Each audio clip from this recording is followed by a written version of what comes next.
Elhamdülillah. Ne mutlu bize bir görevimizi daha yapmanın gayretin içinde olduk. Rabbim kabul eylesin.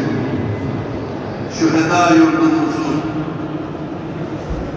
camilerinde namazlar eksik olmasın. Camiler ahırlara, meyhanelere döndürülmesin. Minarelerinden ezanlar eksik olmasın. Dini celil-i İslam'a göre yaşamak isteyen Müslümanların imanları, amelleri, namusları, iffetleri, şerefleri ayaklar altına alınıp çiğnenmesin diye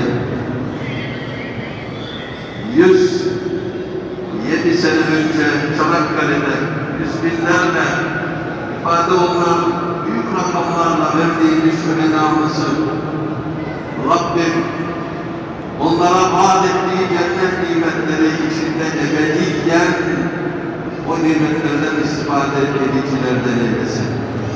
Bizi de onlara layık torunlar, nesiller olarak uğrunda can verdikleri değerlere sahip çıkanlardan eylesin.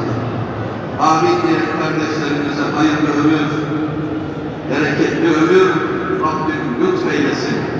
Bizi imtihan ettiği hastalıklar ve emsali şeyler karşısında sabredici olan, madem Rabbimden geliyor razıyım diyen, sabredici olan ve sabredicilere müjdelediği hayırları uman müminler olarak, Müslümanlar olarak Allah yolunda daim eylesin. Bu hususta bile onu zikretmekten bizleri geri bırakmasın. İzâ asâbetum musîbetun kâlû innâ lillâh. Onlara bir musibet dokunduğu zaman derler ki biz Allah'a aidiz. Ve innâ ileyhi râci'ûn.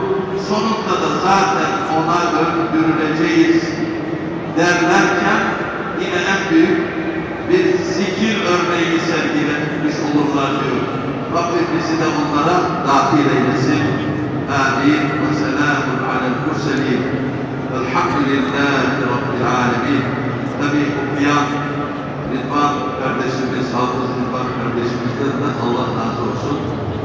Dinleyen ve manen doyuma erişen sizlerden de razı olsun. El Fatiha.